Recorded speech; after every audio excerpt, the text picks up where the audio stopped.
La exposición Rafael Monasterios, Paisajes de Venezuela, se inscribe dentro de un programa muy especial de la Galería Freites, que es el de dar a conocer a los artistas y movimientos históricos que contribuyeron a formular la sensibilidad moderna en el siglo XX. En este caso, Monasterios tiene contribuciones notables a la formulación del paisaje, a la posibilidad de recorrer nuestro territorio. Y además nos permite esa lectura de paso entre la ruptura del academicismo y el ingreso a los planteamientos más modernos. Esto lo vemos muy bien en esta maravillosa obra que es El paisaje del silencio. Aquí late la vida urbana. Vemos a una ciudad que va creciendo, que ya ingresa en los postulados de las ciudades modernas, pero que a la vez se encuentra anclada al territorio, a ese gran paisaje que rodea a la ciudad de Caracas. Esta es una bonita manera de comenzar un recorrido que trazamos dentro de la exposición, que se divide en tres grandes líneas de recorrido. Primero, el que está marcado por los aportes plásticos y por los aspectos que hacen de Monasterios un pintor sobresaliente de la luz, del color, de la construcción, de la perspectiva, cómo en su obra se van dando estos aspectos y aportes plásticos. Una segunda línea de recorrido es justamente el recorrido por el territorio. La manera como Monasterios no solamente nos está haciendo transitar por un paisaje, sino también diferentes regiones del país. En este caso tomamos el estado Lara, Caracas y los Andes. Y en tercer lugar, creamos un pequeño núcleo formado por figuras, retratos y bodegones, que marcan otro aspecto de la obra de Rafael Monasterios. En el momento en que entramos a la sala, tenemos lo que a mí me gusta denominar una obertura, así como las introducciones a las grandes composiciones musicales, que está pautada por tres obras importantes. El Corral de 1918, La calle de Santa Rosa de 1937 y La vaquera del cementerio en Caracas de 1941. Estas son tres obras capitales que nos marcan la evolución por su trabajo. La primera de ellas, de 1918, tiene esa particularidad de ser una obra temprana de un artista que, sin embargo, contiene todos los elementos, que hace de ella una cartografía de todo lo que va a presentar después. La calle de Santa Rosa es una obra icónica en la serie de Santa Rosa. Es una serie icónica en su producción y allí vemos todos los elementos del recorrido por una calle, que es un tema muy permanente en Monasterios. Las calles centrales de los pueblos, que nos conducen hacia la perspectiva más infinita del paisaje detrás. Monasterios pintó muchísimas calles de Santa Rosa y del pueblo de Santa Rosa también, pero esta tiene una particularidad muy especial que es, digamos, segunda versión de la calle de Santa Rosa, que se encuentra en la Galería de Arte Nacional y que formó parte de la exposición inaugural del Museo de Bellas Artes. La vaquera del cementerio es una obra compleja en su construcción, tiene también un manejo del color y la iluminación muy sobrios y a la vez que estallan. Nos permite pensar en un monasterio que no es de las grandes iluminaciones brillantes, sino que deja que la luz vaya saliendo dentro del cuadro. Estas tres obras marcan el primer encuentro, digamos, dentro de la exposición, y después podemos ir recorriendo los aspectos y los problemas plásticos, los aportes plásticos en su obra. Como les decía, la luz recorre toda la exposición. Es un aspecto importante dentro de Monasterios, la luz y el color, y recorren toda la exposición. Seleccionamos tres aspectos importantes. El primero de ellos, la perspectiva abierta, la estructura, la luz y la composición. Las estructuras abiertas son también muy características, hacen ver un paisaje como que no acaba, que no se limita al cuadrado del lienzo. Allí están los Guayabitos y Boconó, dos regiones distintas de Venezuela, pero con la misma idea de una perspectiva que se va hacia el fondo, que es abierta. La segunda línea de aspectos y aportes plásticos es la de las perspectivas urbanas. Ya hablábamos de la obra del silencio y acá lo vemos muy especialmente en lo que significa la unión de territorios diversos. El territorio urbano con el territorio natural. Es el paisaje de San José en Caracas de 1931 y el paisaje de 1945 que integra las construcciones urbanas con la amplitud del paisaje. El tercer capítulo de los aspectos y aportes plásticos es el color, pero un aspecto muy específico del color que es el de la vegetación, el verdor. Esta es una capacidad muy propia de monasterios, de manejar conjuntos cromáticos que no son tan luminosos, pero como hablábamos de la vaquera, que permiten que la luz salga de dentro del lienzo. El segundo capítulo de recorrido en esta exposición es el recorrido territorial. Como les decía, Monasterios nos permite transitar el país en un momento clave de su desarrollo a partir de los años 30, 40, que es un momento precursor de la modernidad. El país que está un poco saliendo de lo rural. Este recorrido territorial comienza con Caracas, ya vimos el paisaje del silencio, y hay obras como la Tenería de Bocardo en Catia, que fue un motivo además, aquí en Monasterios se expresan muchos motivos que fueron importantes dentro de la Escuela de Caracas. La Tenería de Bocardo en Catia y muchos paisajes de Catia son muy propios de la época, pero esta pequeña obra tiene la iluminación en el centro, que brilla un blanco y una palmera, y atrás el territorio, que también nos ubica en ese momento donde en Caracas ya hay una ciudad naciente, una ciudad moderna, en la sección de Catia.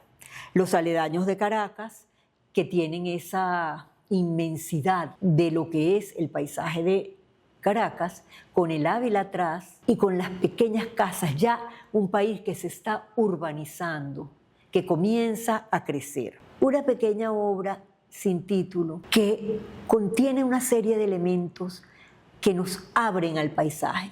Una ventana pintada en la tela a través de la cual accedemos al paisaje de Caracas, a las casas y a la enorme montaña.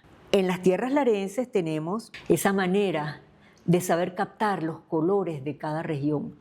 Tienen un cromatismo muy especial, llenas de sol, pero también son tonos tierras, anaranjados, que nos hablan de otro modelo de territorio, que no es ese verdor creciente de Caracas o con el Ávila atrás.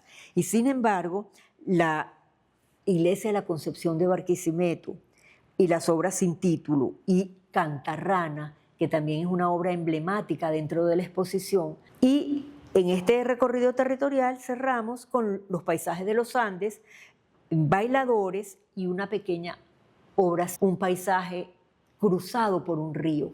Y por último, tenemos un capítulo dedicado a figuras, retratos y bodegones. Si bien el centro de la exposición es el paisaje y monasterios, quisimos también presentar obras que son emblemáticas en su producción o que tienen también intereses afectivos que nos interesó destacar. Marzo 1995. Violeta Monasterio. Descripción e historia. Obra. Artista Rafael Monasterio. Titulado El Coleador. Me llamo Violeta Monasterios Linares y soy la hija única de un matrimonio formado por Isabel Linares Carvajal, valenciana, y Rafael Monasterios Ramos, barquisimetrano. Sigo con el cuadro. El cuadro tiene a mano derecha un grupo de personas. La primera figura femenina que apoya su mano derecha en la barbilla y tiene un traje de tonos azulados es mi madre Isabel Linares. Y la que se apoya en la parte de atrás sobre una pared o un promontorio de tierra es mi madre que me crió, Francisca Linares Carvajal. Las otras figuras deben ser servidores de la casa de mis tías.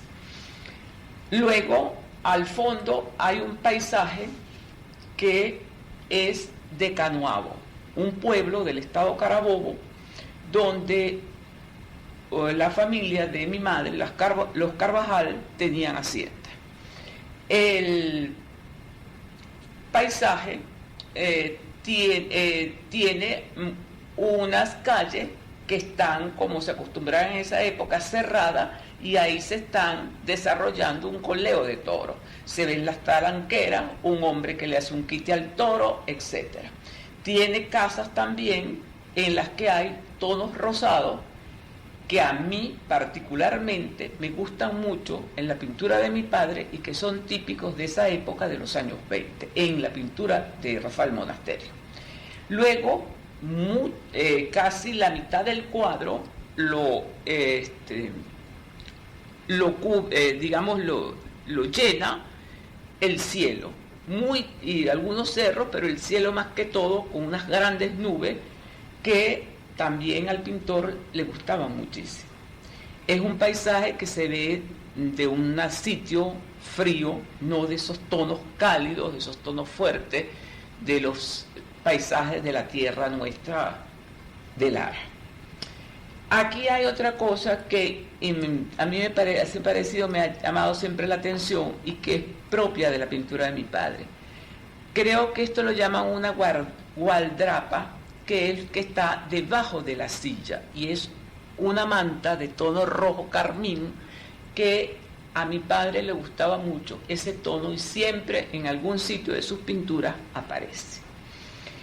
Yo considero, en mi opinión modesta, y que no vayan a decir que es por interés, que el cuadro tiene un paisaje bueno y es interesante por la figura del hombre que nos hace conocer trajes, costumbres de nuestra tierra que se van perdiendo y que debemos defender. Algo de mi padre está entre nosotros y me siento muy contenta por ello. Los dos retratos son retratos de Violeta, su hija. Él retrata a Violeta en el año 39 y en el año 1950, dos épocas diferentes, pero corresponden a la postura clásica del retrato. Yo digo que tienen ese valor efectivo porque son las obras dedicadas a su hija. Monasterios había perdido a su esposa muchos años, muy joven, años atrás, y la exposición está dedicada precisamente a Violeta Monasterios, quien fue una profesora, hizo sembrar la sensibilidad hacia la historia del arte a todos sus alumnos del Liceo Andrés Bello y también a través de sus clases privadas. Fue una figura interesante y por eso dedicamos la exposición a Violeta y están sus dos retratos. El interior criollo es, como le digo, posterior y la figura ya obedece a otro tratamiento plástico. De las etapas más finales de la producción de Monasterios, mantienen las dos la misma posición sentada y recibiendo, digamos, al espectador dentro del cuadro. Y el bodegón es interesante porque Monasterios, cuando estudió en Francia, cuando se formó en Francia, tuvo contacto con Cézanne, realizó algunos bodegones, del cual este es una excelente muestra porque mantiene la composición clásica de los bodegones, pero también que no es una obra estática y les proporcionan un excelente movimiento. Un movimiento es justamente uno de los aspectos más sobresalientes de esta muestra. Cómo un artista sabe cambiar, desequilibrar lo estático en sus obras sin crear un desorden. La luz, el movimiento, cruzan todo el desarrollo de la exposición y a la vez nos hacen pensar en un artista que siempre está proponiendo, que siempre se mueve. Soy Tomás González, coleccionista de arte venezolano. Monasterio es una visión que tengo desde niño. Yo soy de Coro. En Coro había una magnífica colección, o hay una magnífica colección, que es la del Museo El Palmar. Y en los años 80 hicieron un catálogo de esa colección. Por un azar afortunado llegó a mis manos. Y la portada era una mujer sentada en un sofá, y aquello me deslumbró, ¿no? Resulta que esa tapa de ese libro era un cuadro de Rafael Monasterio. Desde esa época lo tengo en el subconsciente, donde permanecen las cosas que uno quiere y que a veces vuelven repetidamente. Pasan los años y bueno, llega un primer Monasterios, llega otro Monasterios, y me interesa particularmente él porque es un pintor que es muy libre, sin dejar de ser académico. Eso de que es candoroso o que es ingenuo, que raya en lo naif, no es verdad. Porque en los cuadros de Monasterios todo está pensado. Para mí, todos los elementos que él pone están pensados, están concebidos. Los está viendo y los ve de una forma diferente.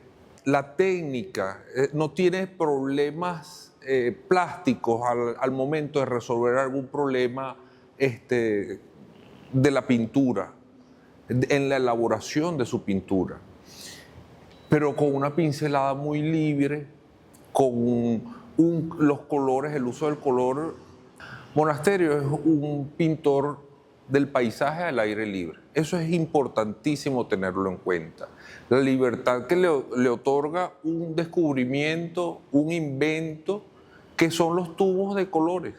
Claro que tuvo influencia, pero llega un momento en que él tiene que inventar su propio lenguaje, apropiarse de lo que él estaba viendo y cómo lo percibía. En este caso, la obra Iglesia San Casimiro es un pueblo en Aragua.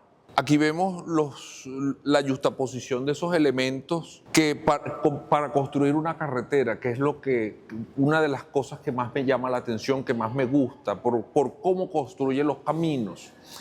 Vemos ese árbol con pinceladas rápidas, cortas, precisas, que tienen un movimiento que recuerda a los fauvistas. El dibujo en él no le interesa ser un dibujante preciso, sino simplemente acumular elementos geométricos, líneas, y las va amontonando para después construir y sale esa iglesia. Eso me interesa mucho de este cuadro de la iglesia San Casimiro. Debo un recuerdo muy especial a doña Violeta Monasterio. Yo la conocí ya en su venerable ancianidad. También debo una mención especial también porque lo conocí a Juan Calzadilla. Se nos acaba de ir a los 95 años, pero dejó un trabajo muy importante, quizás la monografía más completa que tengamos en la bibliografía plástica, en la bibliografía pictórica venezolana sobre el trabajo de Monasterio. Debo mencionar a la Galería Freites como un espacio que ha acogido al arte venezolano más auténtico que nos representa. Monasterios, esta visión panorámica que hay de la obra de Monasterios, que reúne la Galería Freites en este momento, es una Venezuela que ya no existe. Es una Venezuela que la podemos recorrer es a través de los ojos y de la pintura de Monasterios. Pero ya esto no existe, ya el paisaje cambió completamente. Y que Galería Freites organice una especie de retrospectiva de un pintor fundamental en la pintura venezolana es muy importante. Y esa labor que desarrolla Galería Freites con su dueño y con su equipo, que es tan maravilloso, de gente tan profesional, vale la pena reconocerlo y es un gesto meritorio.